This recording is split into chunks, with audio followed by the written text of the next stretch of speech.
After the age of 25, we are losing collagen 1% each year. Peptide, they are smaller in size. Those are the collagen supplements that are easily absorbed by the body.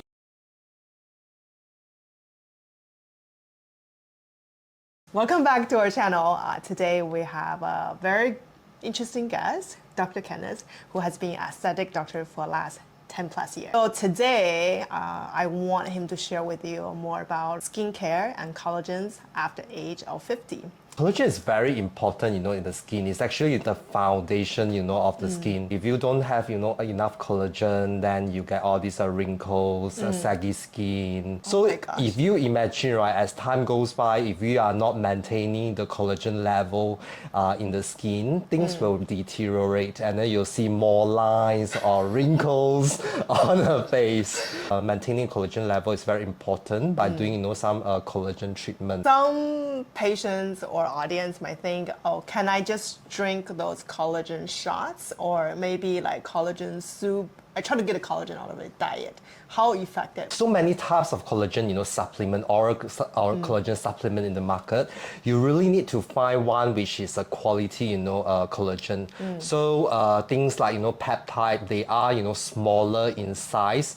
Those are the collagen supplements that are easily absorbed by the body and which is quite useful as a building blocks, for the collagen in the skin, in the body part. So I think the thing is, you need to choose, the quality collagen, quite akin to, our human nature. So how do you choose? Like when you buy something, how do you read the labels to know this is a good peptide? Some collagen, they are longer, in chain. So those are very long collagen molecules, which is quite hard to be absorbed by, the body.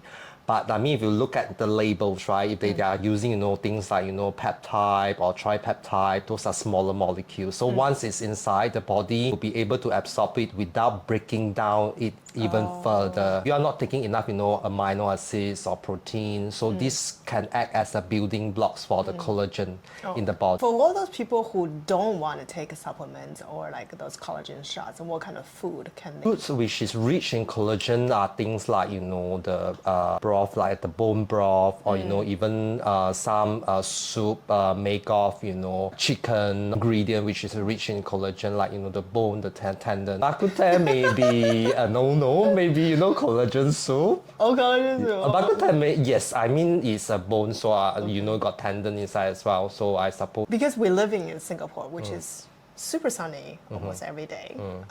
What do you think about for someone who never used any sort of sunscreen, but recently maybe when they hit the 50, they start feeling like, God, my skin's getting worse. If they start using the sunscreen after 50, does it still help them? Touch a very important point, the sun exposure.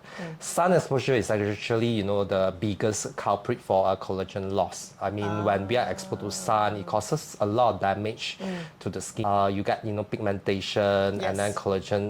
It's never, too late. Even if you are in your 50s, you can still, use the sunscreen to protect your skin from further deterioration. When you choose the sunscreen, there's so many, right? SPF 50 plus, 60 plus, or these. Like, how do you know which sunscreen will be suitable? Actually, as a general rule of thumb, we are actually looking at SPF 30 and above, so that's quite a good, sunscreen. With sunscreen, because in this type of weather, we sweat, and then really need to apply it, every few hours so that it stays, on the skin. Otherwise, it will not be able to do the job. So how many times do you apply? I try to apply, every 2 hours.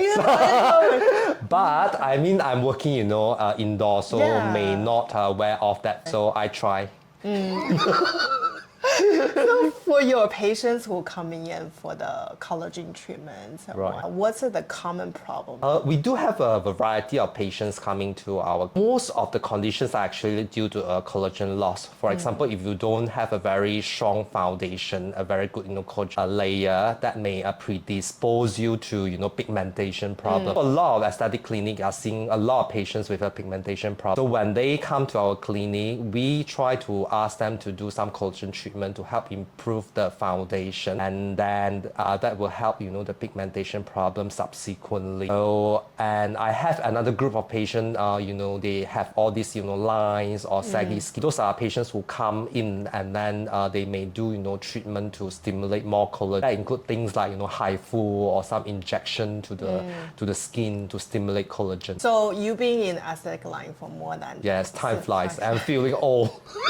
But you don't look like that. All right. So that means the collagen is really working. Do you use, like, what do you use? Do you use it injections for yourself, or do you use any supplementations for yourself? I use everything. Like, I do the energy-based, you know, treatment, things like HIFU, and then every now and then, HIFU stands for high intensity focused ultrasound. So basically, it's, you know, energy treatment.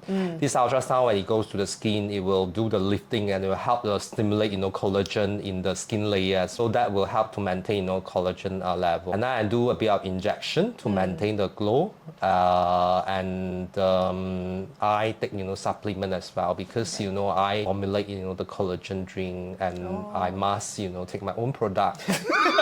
So look at it. Yeah, when people talking about aesthetic treatments, they immediately think about like Botox, filler, age treatment, day surgeries, like maybe some cutting of the face to, you know, right now technology is a very Yes. impressive. Yes. So is there any misconceptions when it comes to the difference between the aesthetic medical treatment and the plastic surgeries? Right. So over aesthetic clinic, we do non-invasive or minimally invasive treatment.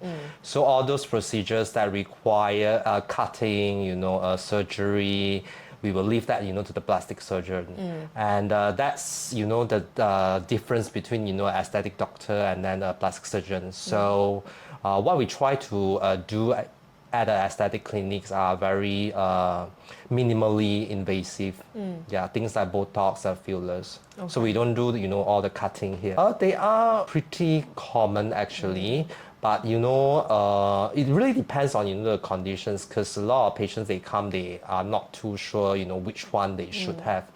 It really depends, you know, on your condition, whether it's due to, you know, some muscle movement or, you know, sunken area, loss of volume. So for Botox, it helps in those dynamic lines caused by contraction of the muscle. So you could do it, you know, to relieve, you know, your frown lines, your forehead lines. You can even use it to reduce the size of the jaw.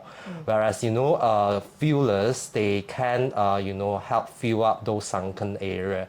So help to, you know, plump up those volume that you have lost, you know, in aging. Yeah, so you talk about frown lines, right? So for all these mommy out there, if they don't be so angry with the kids, so will they have less frowning lines? Yeah, so they should be, you know, happy and laugh more. But if they are laughing more, they may have more laugh line. So like no emotions. No emotions. No. So there were less lines on Well, I think, you know, it's really a give and take. I mean, it's not really, we're not talking about not having emotion, just that when you have those conditions, you can always look for an aesthetic doctor to improve. To improve. Yeah. Yes. So for let's say women and men in their 50s, and you know, aging is happening, they realize that there's a lot of changes in the bodies, not just physically but appearance as well. If you can give them 1 or 2 tips to improve their skin condition, what would that be? I think the very important, you know, factor is to always use your sunscreen. So that will, you know, stop you from getting, you know, a lot of the skin conditions, pigmentations, volume loss. And then the second thing is hydration. So I mean, make sure, I mean, you actually keep hydrated, drink enough water, and that will help, you know, with your skin condition.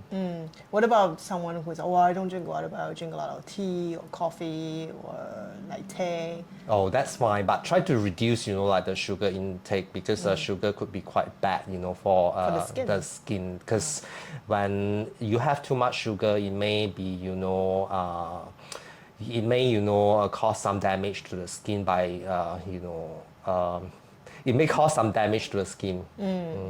But what about starch? You know, like starch also breaks down to the sugar. So does that mean also? Taking, you know, starch, it it actually gets broken down and then become Yeah. sugar. If you have too much of that, I mean the body is not good either.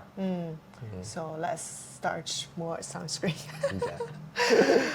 Okay, so I think we covered the older aging. Like any tips, like more practical ways besides sunscreens? Anything they can do, maybe like face washing or choose skincare, all these. Right. Okay.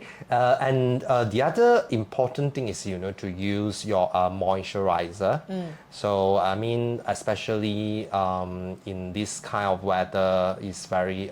So the other thing is actually to use moisturizer. That will stop your skin from getting too dry, and then that will stop the skin from getting a lot of conditions. Yeah, but it's like so humid here, like how to. But sometimes I feel like talking to elderly about sunscreens and like just face moisturizer, they will feel, oh, it's really hot, I'm all sweaty already. So what's the point to apply? Because all the sweat just gonna wash it off. You need to choose one which is suitable for your skin, not too rich, because here, like you say, it's very humid, and then the moisturizer wears off as well. I mean, if you are outdoors, so I mean choosing one which is suitable for your skin is quite important. Okay. How do they choose if it is suitable for the skin? It really depends on whether your skin is oily or dry in nature. If your skin is oily in nature, then you need to use something that is less rich, less creamy. Things like lotion, moisturizing lotion will do the job. If your skin is dry in nature, then you use some thicker moisturizer. Okay, yeah. So we'll have Dr. Kenneth's clinic information link in the description below. If you want to get some help for your skin, feel free to contact him. Okay, thank you for your time. Thank you. Thank you for everyone's time. We'll see you next